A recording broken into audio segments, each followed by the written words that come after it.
Good afternoon, good evening. All right. Let's make sure that we are not in the wrong room. This room, the next seminar is called Object Storage, Fundamental and Modern Use Cases. Anybody looking for a party and get into the wrong room? Nobody? All right. So,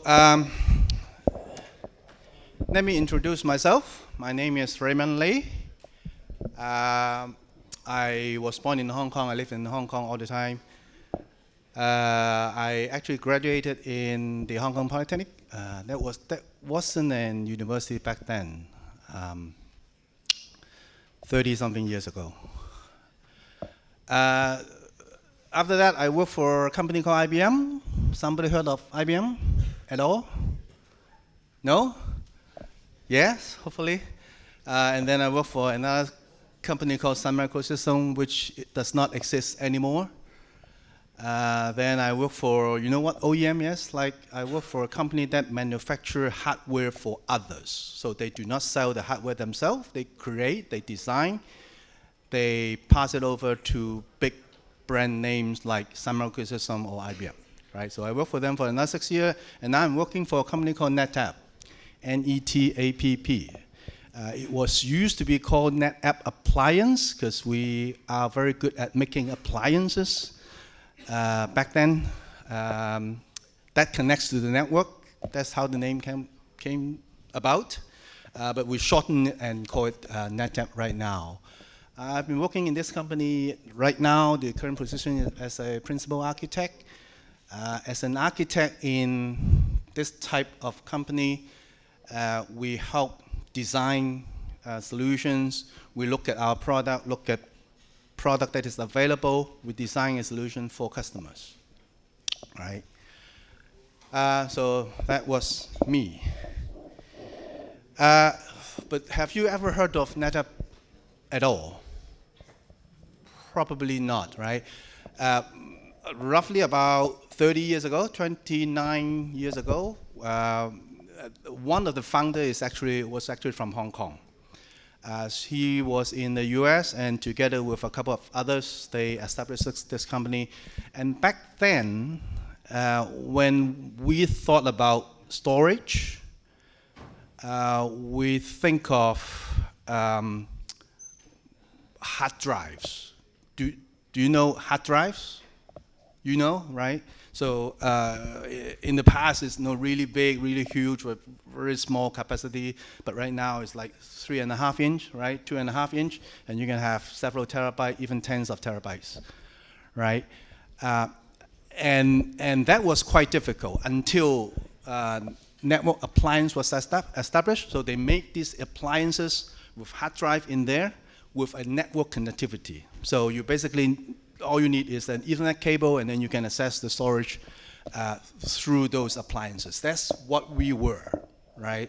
But right now, NetApp is a company that basically makes data solution, software, solution related to managing information and all that. Okay, that's all that is commercial up to this point. No more slide from now on is commercial at all. All right, so the topic today is object storage. Who knows about object storage? Show of hands. Object storage? No? Okay. So let's step back a little bit, right? Let's talk about storage. We mentioned about hard drives, right? Just a few minutes ago, and some people raised their hand and they know what a hard drive is, right? So if we look at storage as a component to your PC, to your laptop, or to your server, or to any systems, there are several things that we can think about, right? First of all, is the media itself, right? We need some place to store the actual information, right? So in the past, it's especially in movies, like those James Bond's movie, when they talk about a computer center, you see things turning quickly in the background. Those are tapes, right? So it's like a roll of tape that is magnetized, and then you store information on it, right? Later on, we have disk. So some of them are magnetic, either in the form of tape or in the form of a platter, right? So magnetic drives, right? But now we have solid-state drives. Your thumb drive, the drive in your PC most likely are SSD or solid-state drives. The storage within your phone, 128 gigabyte or more, they are solid-state drives, right? So those are, the actual bits are stored in those media. But that's not useful at all, right? So we need something to control the logic. We need like maybe a PCB, maybe sometimes part of the motherboard, right? Any one of you has ever made your own PC, DIY, your own PC, yeah?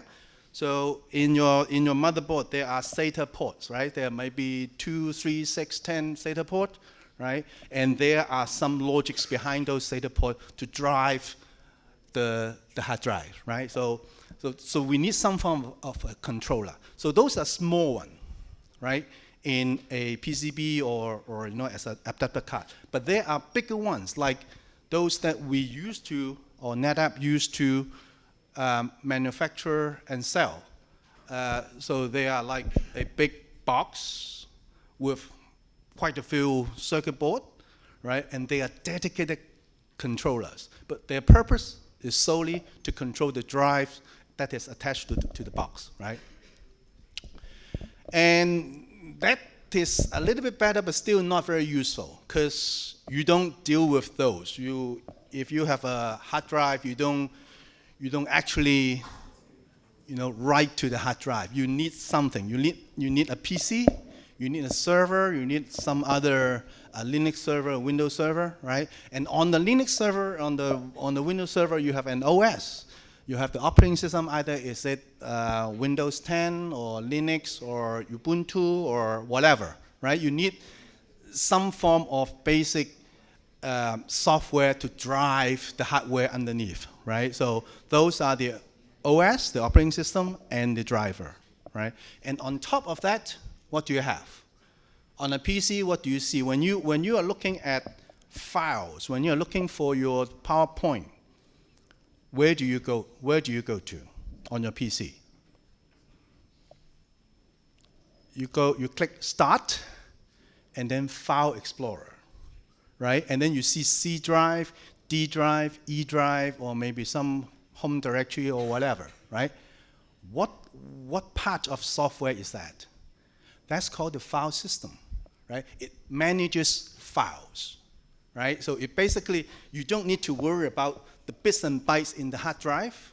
You worry about a file called abc.txt. That's the file that you create, right? But how is it stored? You don't care.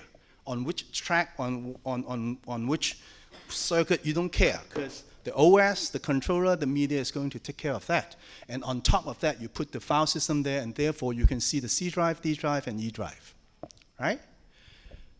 That is more useful now, but not very useful yet, because on top of that, there is a layer of software that we call some high-level aggregation. I will talk more about that later.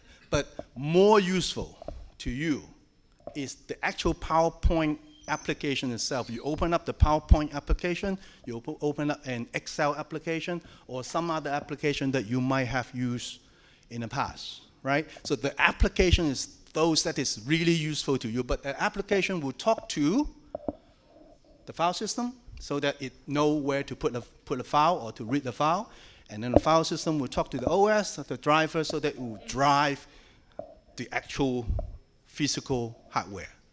All right? So these are different layers of when we think about objects, when we think about storage, right?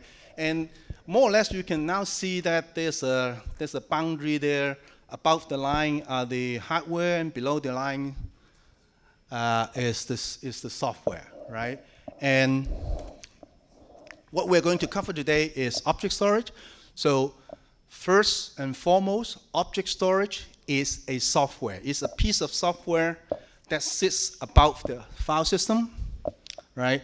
But in front of the application, okay? So you cannot go to the golden computer hardware store and say, hey, I don't want this SSD, I want an object storage. They are not going to be able to give you an object storage. It is not a piece of hardware, all right? It's a piece of software that sits on top of the file system.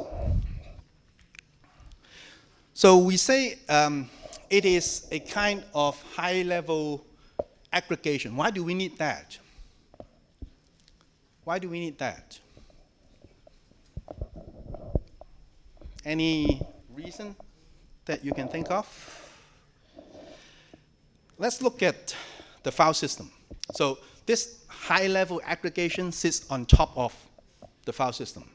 Let's think about what the file system can do and whether there are some things that it cannot do, right? File systems, either CIFS, which is the file system that is on Windows Server or Windows PC, or NFS, which is more commonly used in Linux system. They can scale. How many files do you have on your PC? When you do antivirus scanning, how many files did it report? More than 10,000? I would say more than 10,000, maybe 20,000, because Windows is really huge right today, right? So file system is okay. It can handle, like, I don't know, maybe several millions of files in larger commercial servers, right?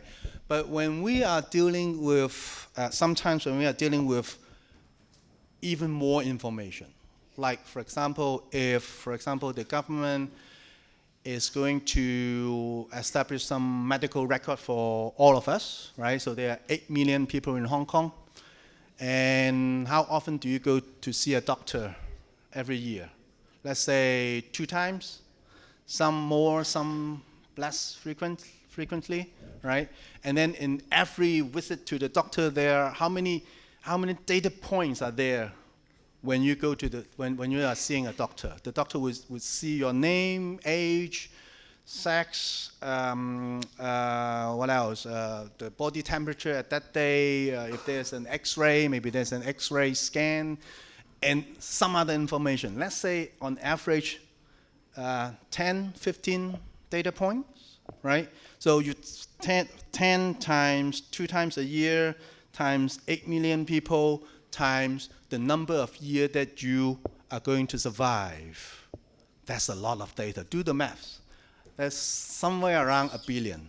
That I think I did the calculation yesterday, right? So that's not a few thousand, not tens of thousands, not millions, not even millions, right? That's billions of files, right? And it is Hong Kong. Hong Kong is just a very small city. What about countries like India or China or America? That would be a problem that is probably not that easy to overcome. So we need something that can scale to larger number of files. The other element of a file system is that usually it's on a per PC, per server, or even per cluster basis. So if you have a PC, you have a laptop, you have your file system, you have your laptop, you have your file system. On your laptop, you have a file called abc.txt, right, which you write your essay or whatever, right? You have the same thing. You also name it abc.txt. It's also on C drive, but her C drive, not your C drive, right? There's nothing to do with one another, right? So if you are going to expand, if you are going to make it bigger, right, it's kind of difficult to help one another. Your PC still have a lot of space. You have a bigger PC. Her PC is a little bit smaller. You want to help her. yeah, you can copy the file, put it in the hard drive, but it doesn't really work, right? It does not really scale. So that could be a problem, right? If, going back to the same example just then, if some government is going to establish a medical record for all of the citizens, if it sits only on one server, that might be a problem. Especially if, let's say, for example, the city is big. Let's say we have a data center in Hong Kong, one in Kowloon, one in Lantau Island, and so on, right? How do we deal with that? How do we deal with what we normally call a single namespace that span across multiple geographical locations? File system is usually very bad at this, right? Data uniqueness issues. The same example that I talked about, you have a file that called abc.txt, you have a file that called abc.txt. How are they related? Do they have any relationship at all? When somebody is going to search for a file, two PCs are in front of them. They will search for abc.txt, they will search for abc.txt. What are their relationship? Right? Can you guarantee that when I say abc.txt, it's always the same file? Can you guarantee that? It's kind of difficult, right? If the systems are like isolated and so on. Let's skip stateful connectivity for a while. Another issue of these file systems is that if you are talking about data durability,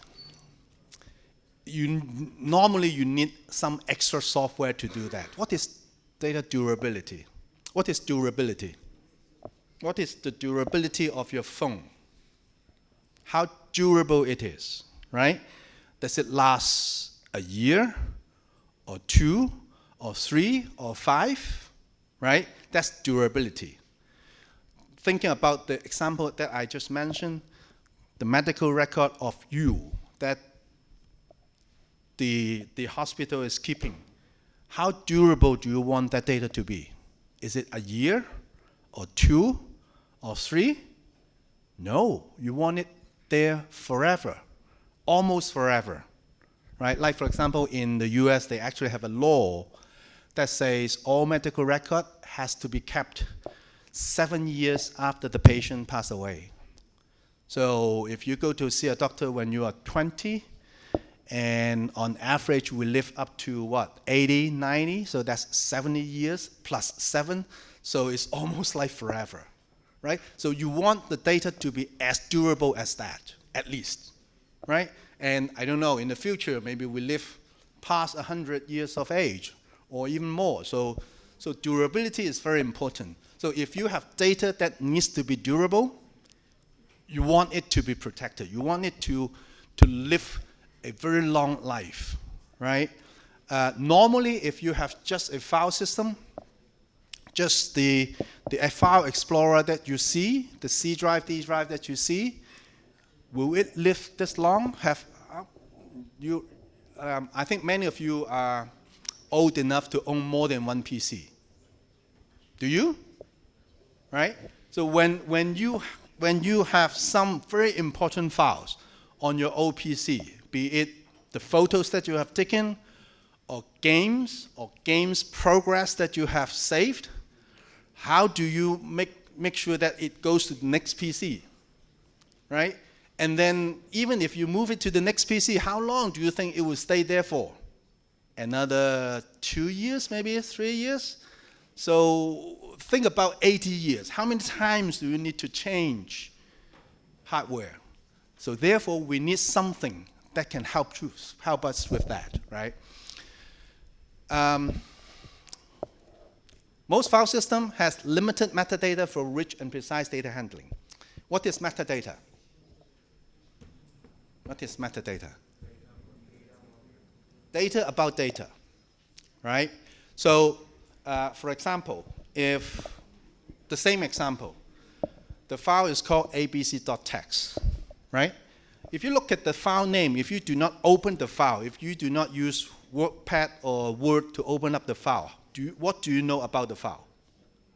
Very, very little, right? Maybe you can see, oh, the size is 1K, 1 megabyte, or whatever. Roughly, you know the size.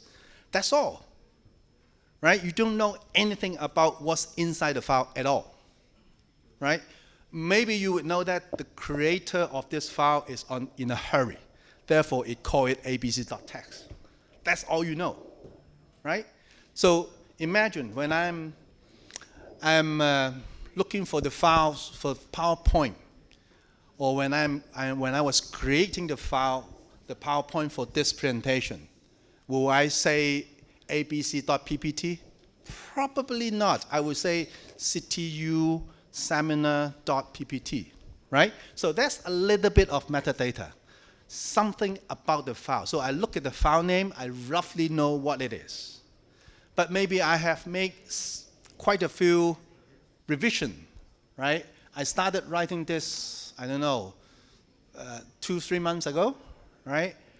And I have made many revisions. How would I know what's inside by just looking at the file name? Imagine the same situation. You are now a hospital, you have 8 million patients that you need to take care of, and there are, thousands of data points related to that person. How are you going to understand what you have without opening the files? Yes, of course, you can open the file and then you know. But maybe there are better ways.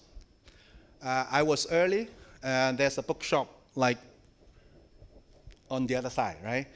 I went to the bookshop. They have a computer that it wasn't working, so I was trying to type object storage. I want to see whether they have any books on object storage, right? Somehow the machine was broken. I cannot do anything.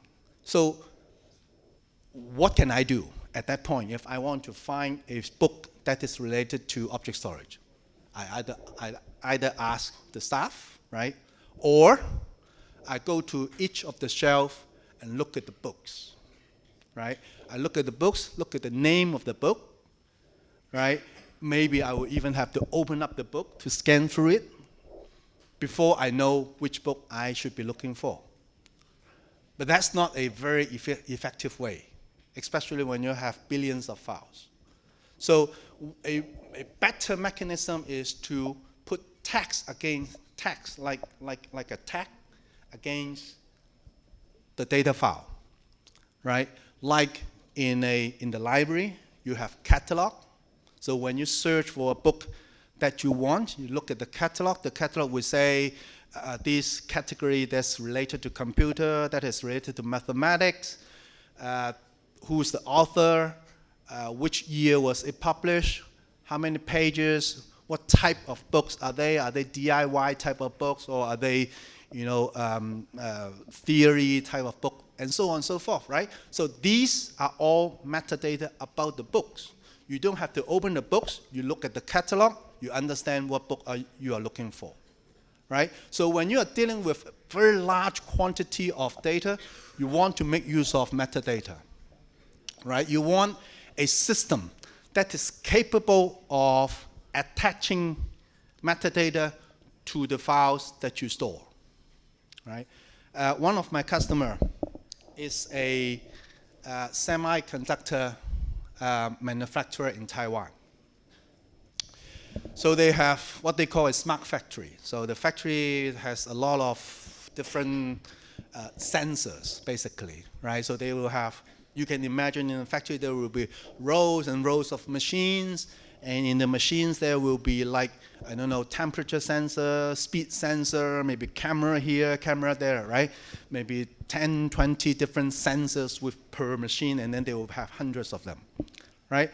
And then during the manufacturing process in the day, they will capture information, I don't know, every minute, every second, or whatever, right? So at the end of the day, they will have, when we were designing the system for that particular customer, they were telling me that every day they are expecting 10 million new files. Every day they will have 10 million new files, right? So with that kind of that amount of data, you really, really need to put metadata against those files. This file is, without even opening up the file, you can look at the metadata and know that this file is related to factory number 1, machine number 10. It is for customer A, and it is in a whatever manufacturing process from sensor number 5, and so on and so forth, right? So with those information, you can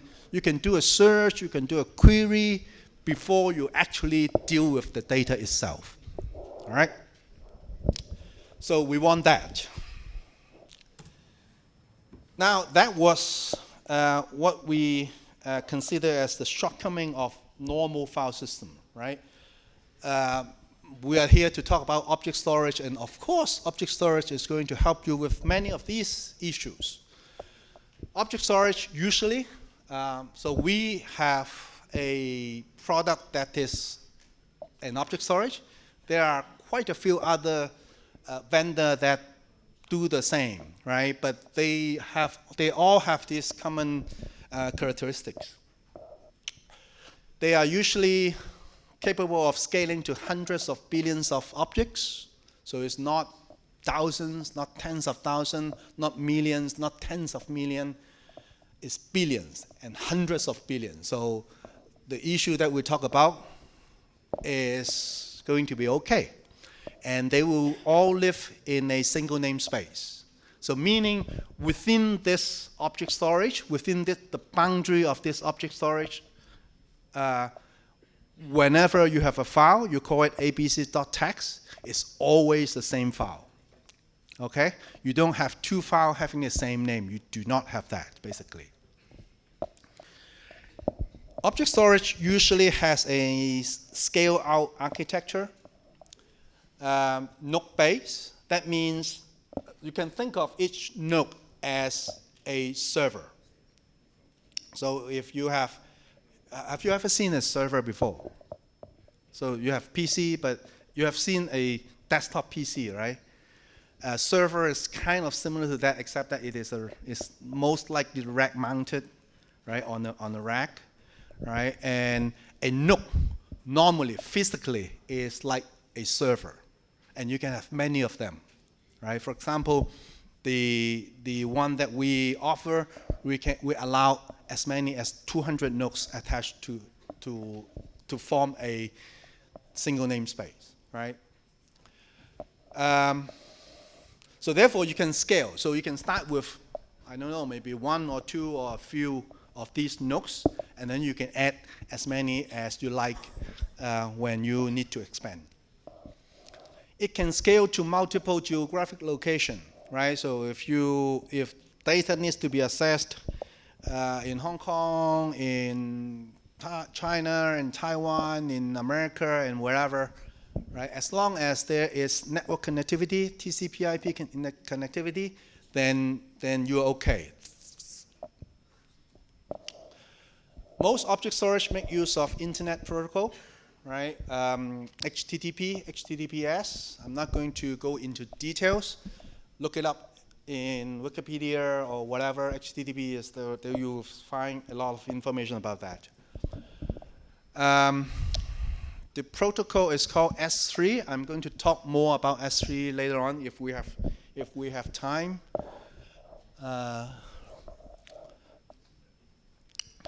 Object storage usually comes with a basic functionality that helps you with durability, right?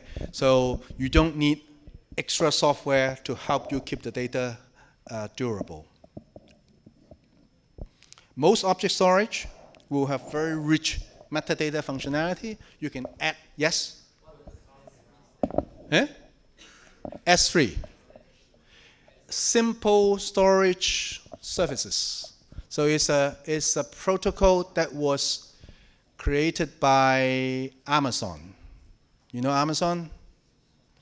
Amazon, not shopping, not online shopping, but Amazon Web Services, or AWS, they created this protocol, okay? We'll have some slides that talk about S3 later on.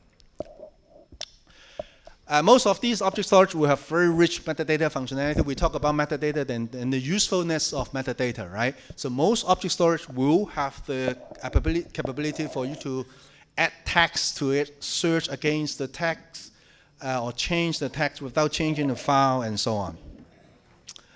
I'll skip that for the moment. I think I am a little bit slow.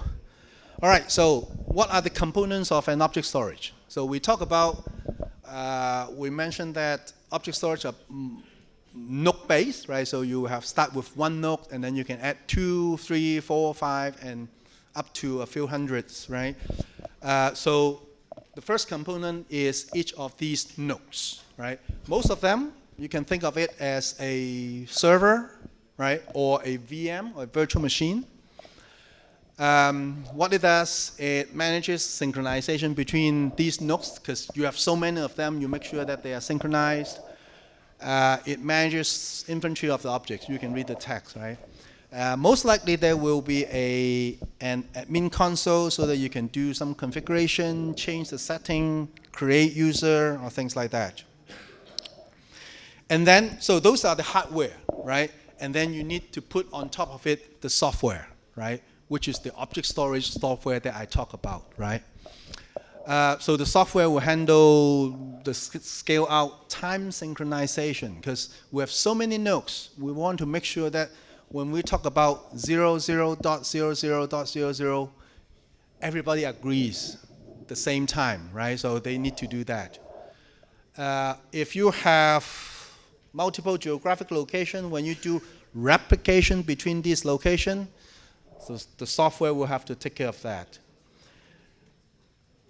It will also need to manage object lifecycle. What is object lifecycle? Object lifecycle is, so we briefly mentioned about the durability of the data, right? So we want this piece of data to live 50 years, right? And in most commercial environment, they don't treat all of the data equally. What does that mean? That means some data are more important, right? Because it is some financial data maybe. Some are less. Maybe some research data that is not as important, right? And because they are not equal, you want to treat them differently. More important data, you want to make a few more copies, right? Like if you have a picture with your family, with your girlfriend, with your boyfriend, you want to make as many copies as possible so that it won't go away, right? But if it is a picture of just a random car on the street, right? It's okay if it is gone, right? It does not matter. So different type of data, you want to protect them differently.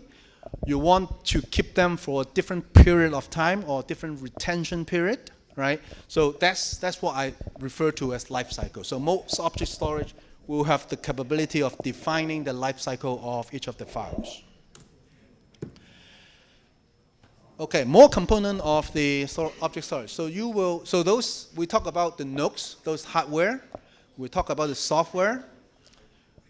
We also need some networking stuff. We also need something to help you connect to this object storage, right? So they are called, so there will be some networking gear, some switches, some routers, and a load balancer. For example, we need the switches to connect all of these nodes together. We also need NTP server for time synchronization. We talk about the importance of synchronization. We also need the load balancer to provide a single IP endpoint. And of course, last but not the least are the actual drive itself to hold the data, right? So now you have all these nodes, all this load balancer and all this, you have it connected to one another, you load the software, everything is running perfectly. What function does it provide to you, right? So first these are the basic function. It will accept S3 protocol or OpenStack Swift protocol. So both of these are object storage protocol. I will focus on S3 later on. I'll give you a little bit of example. Capability to scale out, you start with a few nodes and then you add more up to several hundred nodes. It would store the metadata as well as the object itself, right? It would do self-healing. What is self-healing? So most object storage would periodically scan each of the file on the system, and then if it identify any issues, any possible corruption, it will try to repair it. That's basically what self-healing is. Manages hardware refresh. That's part of the life cycle that I talk about. Remember the example of keeping data for 50 years or 80 years? In this 50 or 80 years, how many times do you need to change hardware? A lot, right? Most hardware today will last, so most enterprise today, when they purchase hardware, they normally put it in the accounting books and has what do you call it? So basically, they will write it off in 3 or 5 years because hardware does not last that long, right? So basically, every 3 or 5 years, you have to change the hardware. So the software better has a function to help you replace hardware without losing any data at all, right? So that's the basic function of most object storage. And more advanced function will be the capability to work with other S3 infrastructure. So you have your object storage. You establish your object storage in the data center here, for example, right? But you would also want to work with somebody else S3 object storage, right? For example, Amazon or AWS free infrastructure. So that's a little bit more advanced. Capability of dealing with an indexing engine for the metadata. We talk about metadata and its usefulness, right?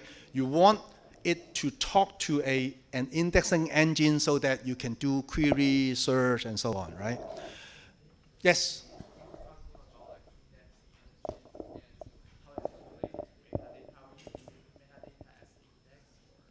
Right, so the question was,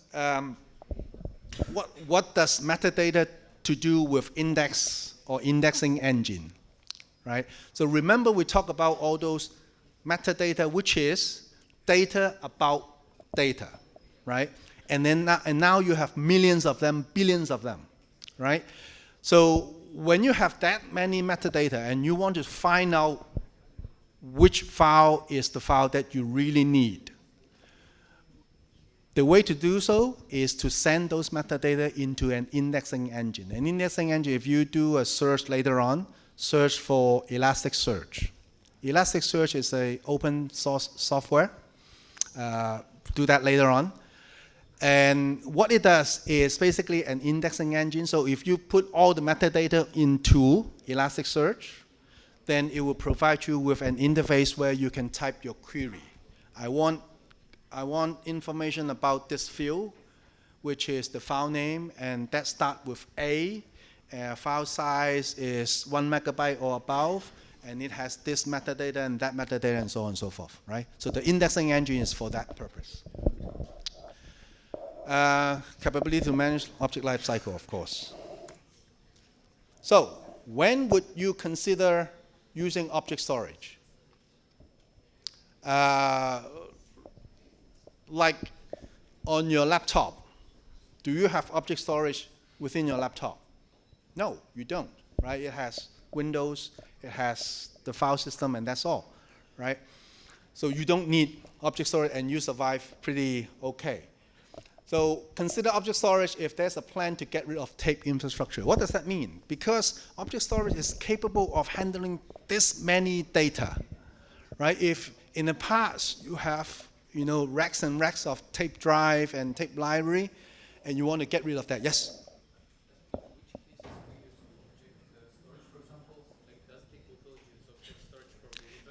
Exactly.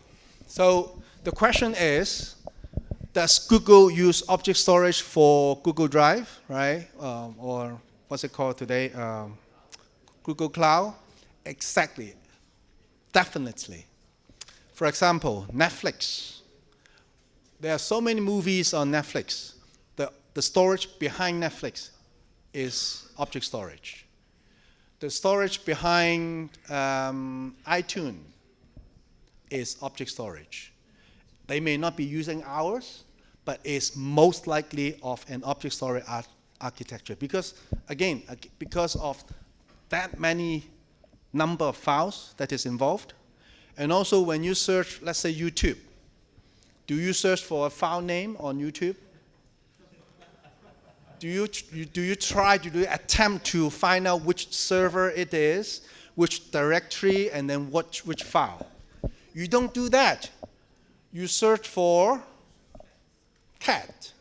You have all the cat video. You search for Bruno Mars. You have all the videos of Bruno Mars. You search for whatever. How do they do that? You don't even know the file name. Those are metadata. Those are metadata operating in an object storage system, right? And they index the metadata very well. Of course, Google is very good at indexing, right? So that's the use case. So I'm not going to, because of the time that we have, I'm not going to go into too much details.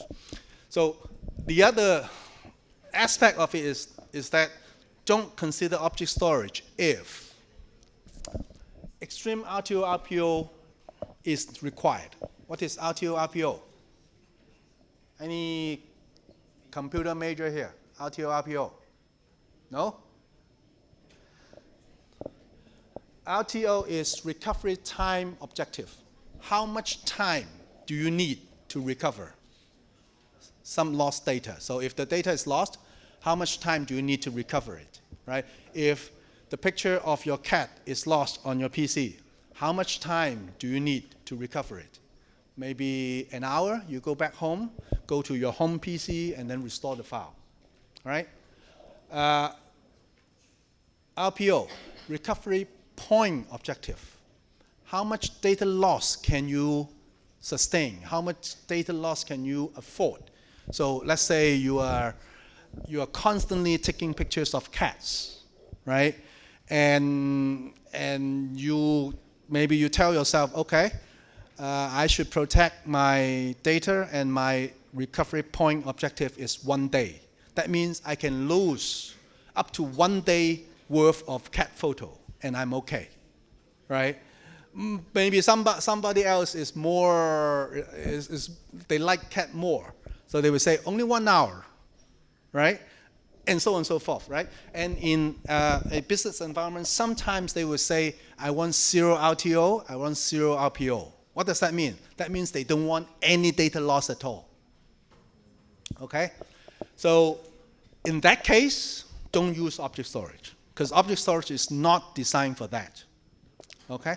Most object storage will synchronize file in a asynchronous fashion. That means what we sometimes call eventual consistent methodology. Write down the term and do a search later on, eventual consistent. And because of this nature, it is not very good for 0 RTO RPO. If the capacity requirement is too small, right? If it is like a few terabyte, buy a hard drive, buy 2 hard drives, buy 3 hard drives, make 3 copies. Don't bother with this sophisticated technology, right? Well, of course, you can still do that, because after all, it's just software, right? But when you establish the object storage itself, there's some cost associated with it, right? There's some basic overhead that you need to invest, right? But if the amount of data is too small, that becomes a very, very huge overhead, and you don't want that. And there's no use case to develop S3 application, right? And we will talk about S3 a little bit later on.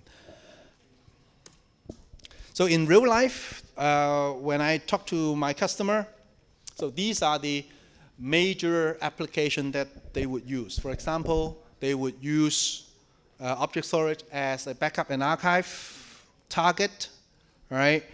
Most backup software nowadays, most commercial backup software nowadays has a tier of backup that goes to object storage. Internet of Things. What are the Internet of Things? This example that I talk about, the semiconductor manufacturer, right? They will have lots of sensors, lots of information that they collect through the internet. Those are Internet of Things. What's another example? Who has a Tesla? Who drives a Tesla here? No? You? Oh, you will. Okay, good. Or who has been on a Tesla before? Anybody? Yeah, you have been on a Tesla before, right? There are lots of cameras around the car, so that you can see the front, the back, the upper side, whatever, right? And there are lots of sensors within the car to capture your driving behavior, to capture the road condition, temperature, whether they are raining or not, and so on and so forth, right? And why do they need all this information? It is for your safety, to help you drive the car, obviously, right? It is also there for Tesla to improve the car. So if you are not aware, all Tesla come with a SIM card inside. It will talk constantly to the internet to collect all of those information. Well, you sign whatever paper when you buy it. So Tesla will know, under this condition at 25 degrees Celsius, with no rain, with this visibility, the person will drive like this, right? So they will continuously collect this information so that they can improve your driving experience, right? So these are Internet of Things. This type of data normally will have, one of nature is that there will be a lot of them. Imagine the number of cars that Tesla is, that is on the road, right? Imagine the number of drivers and number of hours that these cars are driving. So they usually requires rich metadata capability. We talk about that. I'm not going to repeat that anymore. Let me skip that. S3 basic. Okay, so we understand roughly what object storage is. It is a layer of software. It helps you to deal with large amount of data. It is a node-based architecture with some networking equipment connecting them together. Once it is installed, when it is established, right? I have installed object storage in the data center. It is now running happily, right? How do I get access to it? How do I use it, right? You make use of the protocol that it speaks. It speaks a protocol S3. S3 is a protocol, let me jump ahead a little bit. Oops, sorry. I don't think I have in. It's a protocol that was created by Amazon, I think, in 2000 or 1996 or something like that. So it's called Simple Storage Services, right? So if you search S3, it's very easy to find information about it. It's an HTTP protocol, so the protocol is exactly the same as the protocol that your web browser is talking to the web. So when you open up a web browser and you type www.cityuniversity.edu.hk, right? You press enter. The protocol that leaves your PC is HTTP, right? So S3 is using exactly the same protocol. Yes.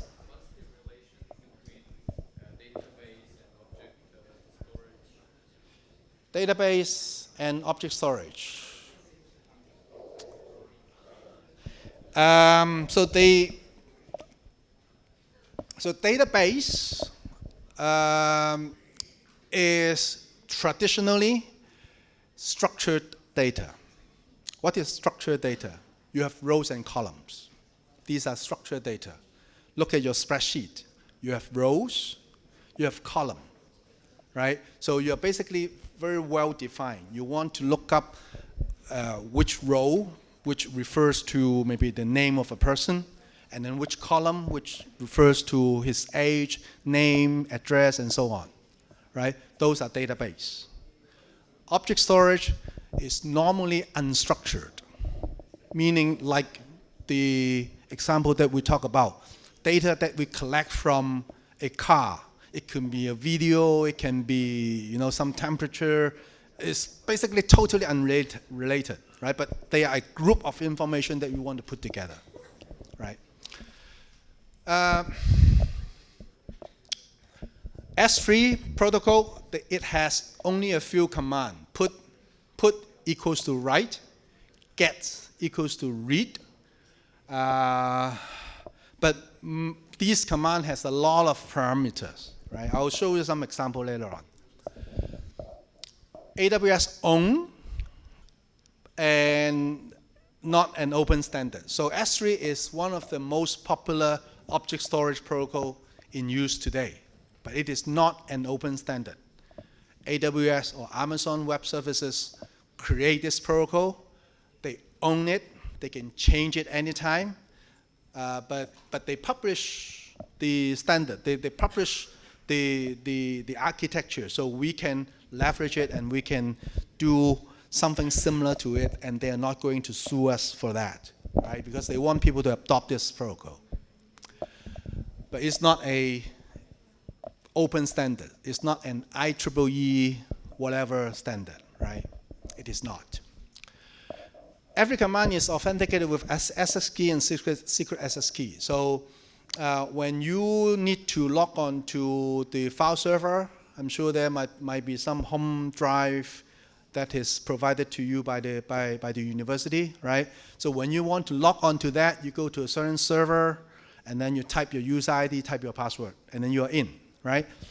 But with S3, it's not as simple as that. Every command, so every command that coming in from the client to the object storage will consist of the SS key and the secret SS key, right? Which is a 20-something digit password, basically, right? So when the administrator create a user, they basically create this set of keys and pass it to the client, and the client can make use of it when they want to access information. So when you are developing application for that use S3, you go to Amazon.com, right, or Amazon or AWS.com. It will give you quite a few different software development toolkits or SDK. Basically, you can use Java, C++, .NET, Python, Ruby, and so on and so forth.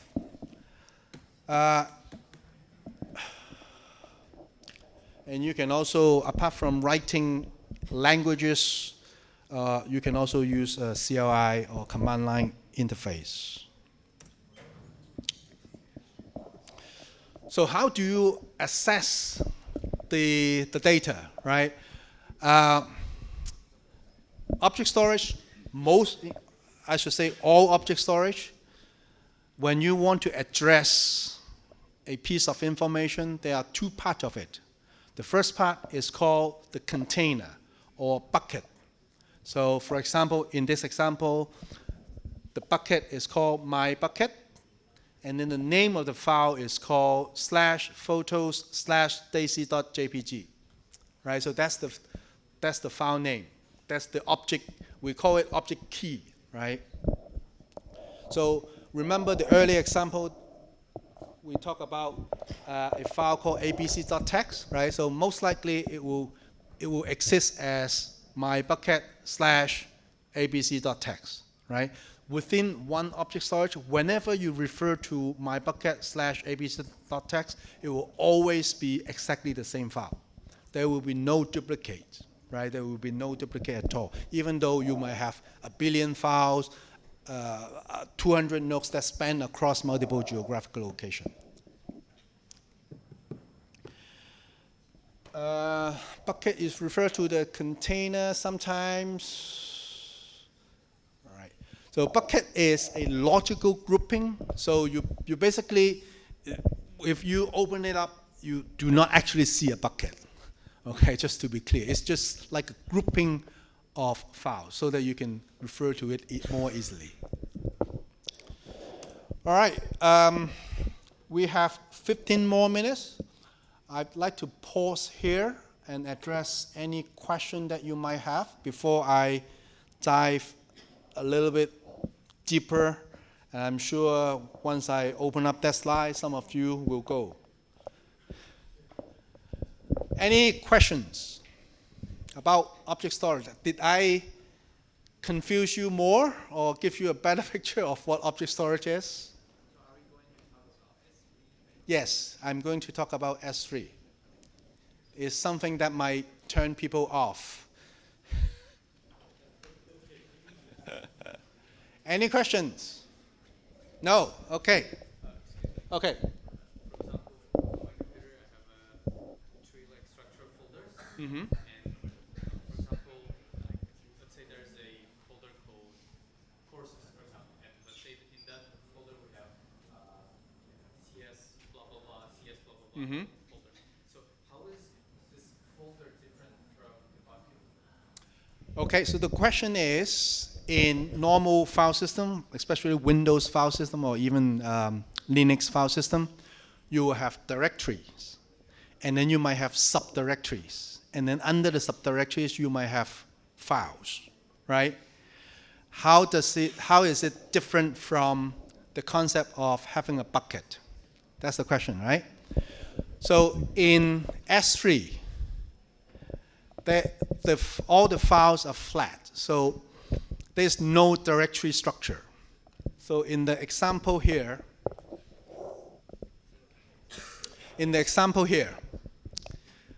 the red portion of the object name is called my bucket. That's the logical container, right? And then you see something that is similar to a subdirectory. The subdirectory is called photos, and then underneath photo, I have daisy.jpg, right? In reality, if you look at the object storage itself, when they manage or store this information, it does not have a directory. It just happens that the name of the file has a prefix. The prefix is photos/. Okay? So you might have longer prefix or shorter prefix. It does not matter. It's part of the name. Okay? Again, the question from the same, coming from the same thing. Does it mean that if we are using object storage, Mm-hmm. that if we will show it as a tree, Mm-hmm. it mean that the height will only be 1? Yes. So we can access like in constant time, like the big O notation of access will be 1. Actually, it does not work that way. In object storage, if you open it up and really look into the details, they don't have a tree structure at all. Okay? Every object has a unique object ID. So when you try to find the object, internally, it looks for the object ID that is related to the file that you want to access. There's no tree structure at all. So is it similar to how Java virtual machine is indexing objects inside of it? I'm not too familiar with that, so I cannot say whether it is the same or not. I'm not too familiar with what Java virtual machine is. But in short, there is no directory tree infrastructure, right? Everything is flat. Each object has a unique object ID. That's all. Okay, any more questions from behind? Nothing? Okay, let's look at the clock. The clock is 18:05, so we have 10 more minutes. So imagine I have established an object storage in my office, for example, right? And when I expose it to the internet, when I expose it to my user, it is usually in this form. You will see the first portion of it like s3.storageGrid.com. So that's the host name of my object storage, right? The endpoint that I expose to the world. Of course, behind it were a number of nodes that is connected together, right? But we do not expose that to the user. The user does not know. The user only know, oh, that's the endpoint, s3.storageGrid.com, which can be translated into an IP address, basically, right? And then slash my bucket, remember the container name, and then slash picture.cat.jpg, right? Remember here, picture is the prefix of the file name, right? It is not a directory. In some other system, we'll use it the other way around, so they would put the bucket name in the first part and call my bucket and refer it to as mybucket.s3.storageGrid.com. Basically the same thing, but just different accessing method. So remember we talked about SS key and secret SS key, right? So in every command you would need these two keys, right? And here, oh, that's okay. And here I basically is storing the SS key and the secret SS key in a profile, and in your programming, instead of including the key in your application, which is a very, very bad practice, right? You put it in a profile and refer to the profile, and then you can keep the profile in a safe place, right?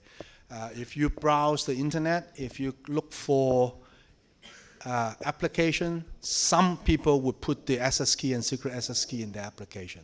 They should not do that. And if you find any of these information, you extract the two keys, and then you can basically do whatever they do, which is no good, right? But that happens a lot. So the SS key, secret SS key, right?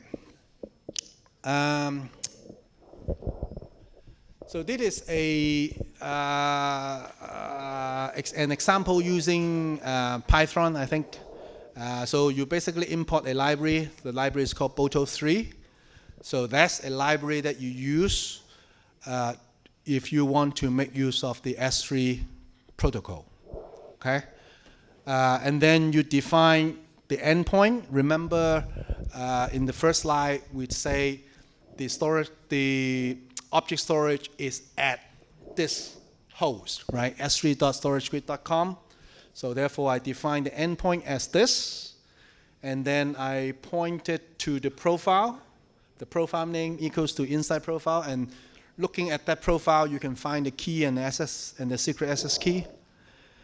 And you basically do this in the beginning of your application, and then you start to do the next.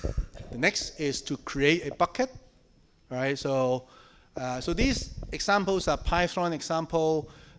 Very similar example will be, you have very similar example for Java, C++, Ruby, and so on and so forth, right? So here you basically say, I want to create s3.bucket.create, basically involve this routine to create a bucket, and then list the bucket name. The same, I'll skip this quickly just to give you an idea what those applications would be like, right? So this is to create object. So when you create object, again, you refer to the name of the bucket. I want to put this object into inside bucket, and the name of the file is called my key. But then you need to upload a file so that it becomes that object, right? So the file is going to be uploaded from path to file, right? And then you can do copy. And anything else? So this is to do basically print. So the one over there is to list all objects. So I refer to the bucket, and then I print the object.key. So basically list all the objects within the bucket. And then I can do download, I can do delete. And remember we talked about data and metadata. So within an object storage, you have the data, which is like the cat, JPG, right? And then you might have metadata, which describe the file. I took the picture yesterday in a classroom with whatever camera, and so on and so forth. So these are metadata, and they live together. And this is an example of ingesting the metadata. So the metadata normally is a key value pair. So in this example here, presenter equals to Rohan, location equals to Insight 2019, right? It is JSON. The format is JSON. Most object storage, they make use of the JSON format. And of course, you can put multiple tags to a file as well. This I'm not going to talk about. I want to talk about this.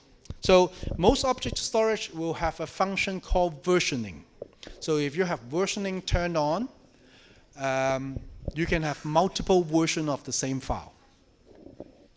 So here, on the left, the first operation I did is a put object. So I create an object. The object is called object 1, okay? And because versioning is turned on, so the system automatically assigns a version ID to it. Let's say the version ID is called 123.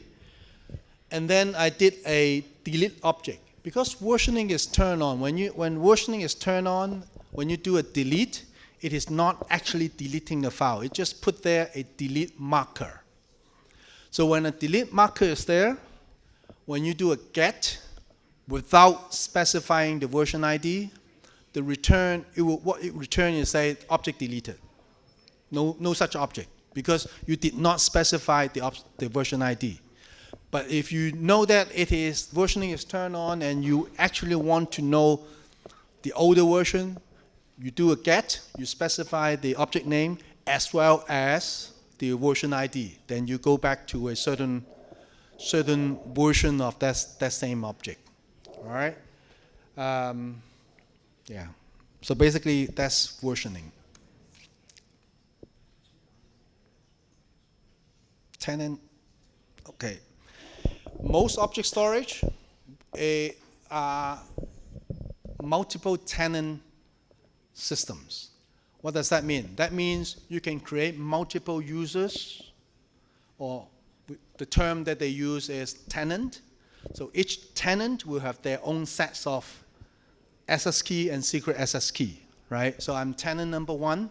I have these 2 keys. When I send my request to the object storage will look at the key and know that, oh, it is from this tenant, right?